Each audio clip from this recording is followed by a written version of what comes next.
Okay, rain is the main source of water. Water कशामुळे येते? रेनमुळे. And let us understand the water cycle through 4 simple step. किती step आहे त्याच्या?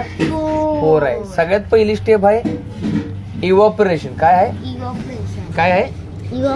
Evaporation म्हणजे तू मगाशी सांगितलं का नाही का, सनमुळे काय होतं? पाण्याचं हीट होती. काय होती? पाणी हीट होतं आणि हीट झाल्यामुळे त्याची स्टीम कुठे जाते?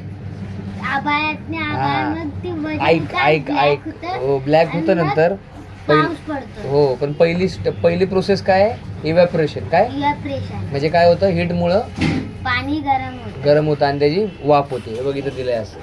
हा का? असं बघ, ही इव्हॅपोरेशन आहे पहिलं वाला. हा का? नंतर काय होतं? The water from the seas, rivers, lakes, oceans and plants. The water rises up in the air in the form of water vapour. कशामुळं? काय होतं त्याचं? पहिलं वॉटर वेपर होतं. काय होतं? Water vapour. वॉटर वेपर म्हणजे काय? वॉटर वेपर म्हणजे ती स्टीम होती वाढ. स्टीम आपण कसं आयते ना असं आपण शिजाय ठेवलं की गरम असं आतनं ती पाणी भाताची वाफ. ते वाफ कुठं? त्या वरच्या पिल्टीला लागली का त्या पिल्टीला पाणी येतं का नाही? पण कधी पाणी येतं? लगेच येत नाही.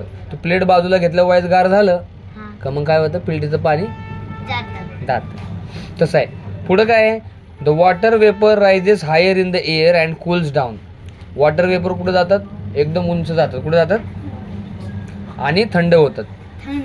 It condenses. काय? म्हणजे सांद्री भवन होतं. Into water droplets. बारके बारके कण होतात. Forming the clouds. काय होतं? क्लाउड. त्याच्या बारक्या बारक्या कणांमुळे काय बनतं? क्लाउड बनतं. काय बनतं? क्लाउड बनतं. When too much water gets collected in the cloud. मग हळूहळू जेव्हा बारके बारके कण वरती येतात पाण्याचे, छोटे छोटे ड्रॉप, मग काय होतं? मोठं ढग बनतं. काय बनतं? पण ते मोठं क्लाउड मग थांबल कवर. मग काय होणार? वजन वाढतं. काय होतं? वजन वाढल्यावर मग ती 2-4 दिवसानं पाऊस पडतो. मग ती ढग खाली येतं. पण कसं येतं? When too much water gets collected in the clouds they get heavier and fall back to the earth in the form of rain. मग ती ढग कशाच्या माध्यमातून बाहेर येतं? पडतं खाली? पावसाच्यात. रेन होतो. Rain water steps into the ground and flows back into the water bodies like seas. मग कशामध्ये जातं? सी मध्ये जातं.